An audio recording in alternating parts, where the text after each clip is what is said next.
Here is Pennonia Sour Cherry. I see a slightly darker standard red here, and though the chromatography confirms this, not a complex ink. There is some slight tone shift from paper to paper, but nothing dramatic. It does shade some, likely a benefit of the two different reds noticeable in the chromatography. On non-fountain pen friendly paper, this devilish red ink behaves like an angel with no feathering issues. This is a solid red that I would be happy to use up a bottle of. Luckily, I teach math, so if I was using red to grade, I'd probably go through this in about a week. The pen for today is a Sailor Riallo. And now that we know my opinion on this ink, let's see how we got there by looking at the first writing sample done on Clairfontaine. Here we really do see that slightly darker than standard red. It doesn't feather, it doesn't shade, it doesn't spread, it does shade. Take a look at thought right here on the second line, where the TH is a little bit darker, lightens up through the O, U is a little lighter, the G gets darker, H gets much lighter, T at the end, much darker at the end. Very nice shading red going on. Looking at the back of the page, we get no bleeding and no ghosting. Pennonia makes more than just one ink. Let's take a look at a few other inks from Pennonia. Here is Pennonia Meggyes. Here is Pennonia Turkish Blue. The second writing sample is done in a Portage Reporter notebook. Here we get the same tone as the Clairfontaine. It doesn't feather, doesn't spread, does shade, I think, better than it did on the Clairfontaine, likely because this is not a fountain pen friendly paper. This is a little more absorbent, so that more absorbency is really working in our favor here.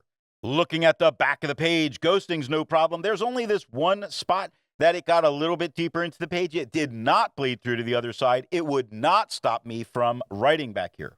There's a lot to be learned by doing multiple chromatographies. The one on the left is done the way it's supposed to be done. A line of ink is put down to immediately put into water to show the separation of those colors making the ink. Now the one on the right is marked with a D. This is allowed to dry for 10 minutes before it's put into water.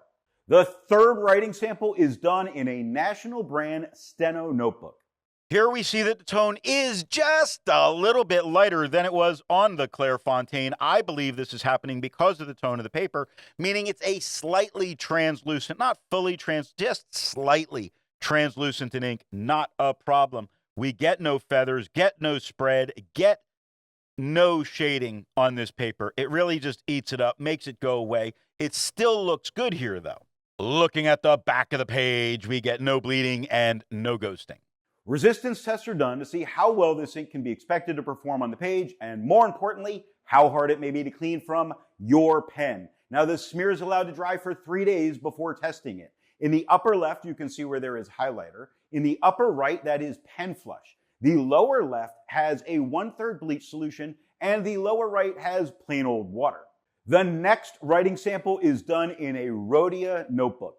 Here the tone is just the tiniest bit lighter than it was on the Clairfontaine. It doesn't feather, doesn't spread, does shade not as well as it did on the Clairfontaine, but if you were ordered to go find some, you can, looking at ordered on the third line, where the OR and beginning of the D are a little bit lighter. The downstroke of that D into the ER darkens slightly, little bit lighter into the E and beginning of the D, where it gets darker at the end of the D. It stands out against the quad rule with no problems whatsoever. Looking at the back of the page, we have no problem with ghosting. We have a couple of spots that it got deeper into the page.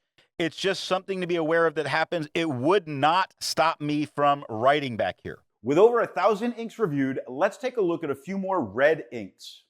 Here is Diamine Poppy Red. Here is Noodler's Cayenne.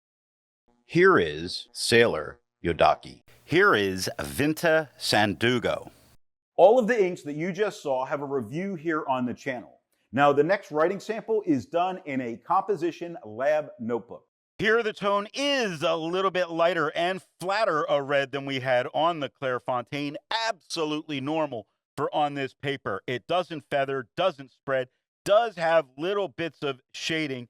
Anywhere you look, take a look at any on the first line where the A is a little bit darker than the N and beginning of the Y, getting a little darker at the end of the Y. So it is present. It still stands out against the quad rule. It still would be a good ink to use on this paper. Looking at the back of the page, no bleeding, no ghosting. While it's nice to see inks that are in the same color family, I prefer to find inks that complement the color on the page. Here is Sailor Silent Night. Here is Private Reserve Gray Flannel. Here is Noodler's X-Feather Blue. Here is Diamine Night Sky. The best way you can support this or any channel that you like watching is to alert the retailer of where you saw the product at time of purchase. Now, the last writing sample is done on 20-pound copy paper.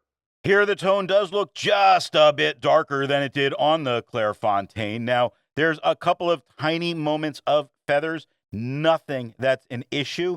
The spread is minimal, barely any spread. There is a little bit of shading that can be found, though usually you're going to see one tone. Look at usually on the second line, most of it is a nice mid-tone, gets a bit darker with that LLY at the end. Looking at the back of the page, you see the ghosting's not a huge problem. It does get quite deep into the paper fairly frequently. I don't think you could write on the back of the page, but none of this bled through touching the page underneath. So what nib and pen do I think are going to give the best writing experience with this ink? The wet broad of my Sailor Realo puts down a bold, dark standard red with touches of shading throughout. Off camera, I tried a dry medium pen, and it did lighten the tone to more of a standard red, and shading was fairly unchanged.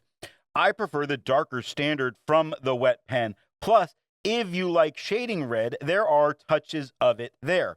I go for a wet pen to keep this, but I avoid a dry pen to stay away from it being just some standard red.